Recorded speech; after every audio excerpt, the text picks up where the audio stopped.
in men, that approximately 25% of people are suffering from hypertension in our country, and more than 20 crore hypertensive lived in India. And the alarming situation is that our younger population is also getting suffering from hypertension. Now this is not a disease beyond 40 साल 50 साल की 50 साल 60 साल की जब तक हम नहीं होंगे तब तक हम hypertension से suffering नहीं होंगे. This is not the true fact. This is only the myth, because the younger population, which is of 18 to 25 years, approximately 12% people are younger population is suffering from hypertension. So younger you affected from hypertension, there are more chances that you will die because of complications related to hypertension if you are not aware with the hypertensive status. And the highest incidence of hypertension in India is Sikkim, and the lowest in Rajasthan. I do not know why it is so, but the lowest incidence in Rajasthan and maximum is in Sikkim. The blood pressure, you all know, these are basically the pressure exerted by the blood on the arterial wall. It is measured in millimeter of mercury. It is of two types. The pressure generated because of contraction, heart contraction, systole, is known as systolic blood pressure, and the pressure which is recorded during ventricular dilation, it is the diastolic blood pressure. So a sustained elevation in arterial blood pressure above the normal value is called hypertension, not a transient elevation. If your blood pressure reading is persistently elevated, then you can diagnose yourself or diagnose someone others with the hypertension, diagnosis of hypertension. This is not the transient elevation. एक या दो बार की reading से नहीं, it must be sustained elevation of blood pressure readings beyond 120 by 80 millimeters of mercury. And how we diagnose what are the readings? So it is commonly accepted by different guidelines that if your blood pressure is persistently above 140 by 90 millimeter of mercury, then you are in a range of, or you are hypertensive, or you are suffering from hypertension. And below 120 by 80 it is normal, and in between you are in a range of pre-hypertension, that you must focus on lifestyle modification. As per JNC 7 classification, they divided it into normal, pre-hypertension, stage 1 and stage 2. Beyond stage 1, that is if it is more than 140 systolic, more than 90 diastolic, then you must treat the patient. And if it is in pre-hypertensive range, then you must focus on the lifestyle modification, as already stated by our principal Sir Kala sir. So what are the lifestyle intervention? The utmost important is dietary modification. Dietary modification basically in the form of salt restriction.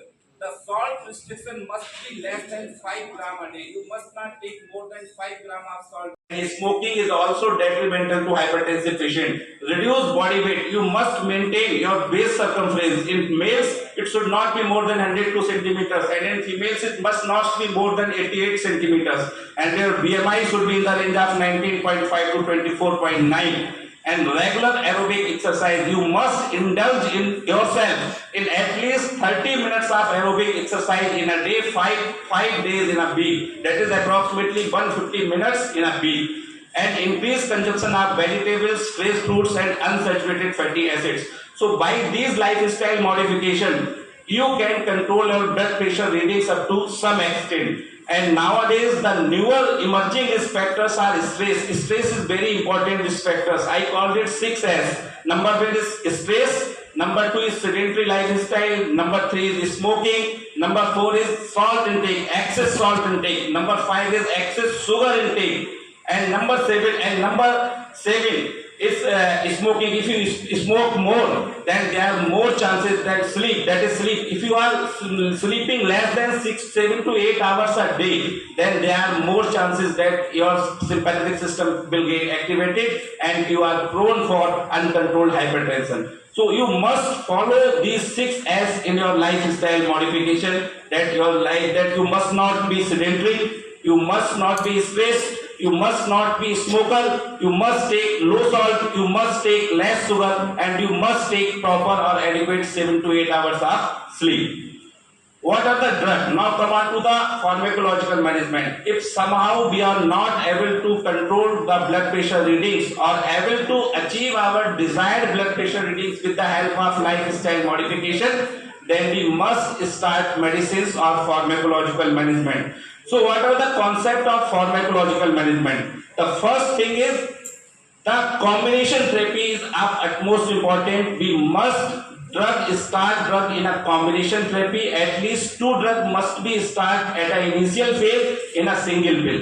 जितनी कम दवाइयां देंगे हम, जितनी कम गोली देंगे, patient will be more adherent and more compliant to the treatment. If at the start we are prescribing 3 or more 4 medications to control the hypertension, then our patient will definitely leave the treatment and he will be non-adherent or non-compliant. So at least the combination of different drugs, they must be prescribed in a single pill.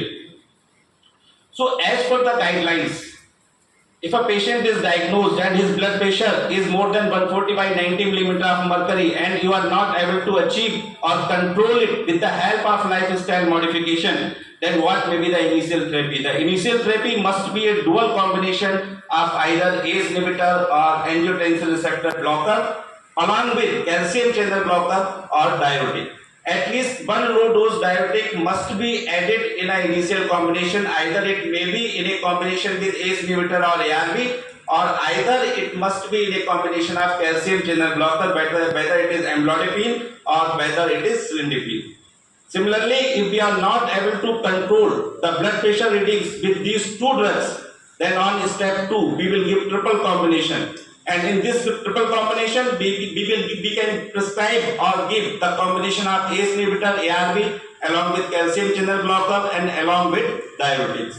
And the step 3 is resistant hypertension. If we are not able to control the blood pressure readings with the help of 3 drugs, including a low dose diuretic, then these patients are diagnosed as resistant hypertension, and we must search the cause for resistant hypertension, whether the patients are dietary compliant or not, because despite of giving so many medications, many patients are not following the lifestyle modification. They are taking more and more salt in their diet. They are smoking. So if they are not following the lifestyle modification, however drugs we will prescribe to them, their blood pressure readings are not going to within normal range or not going to be controlled.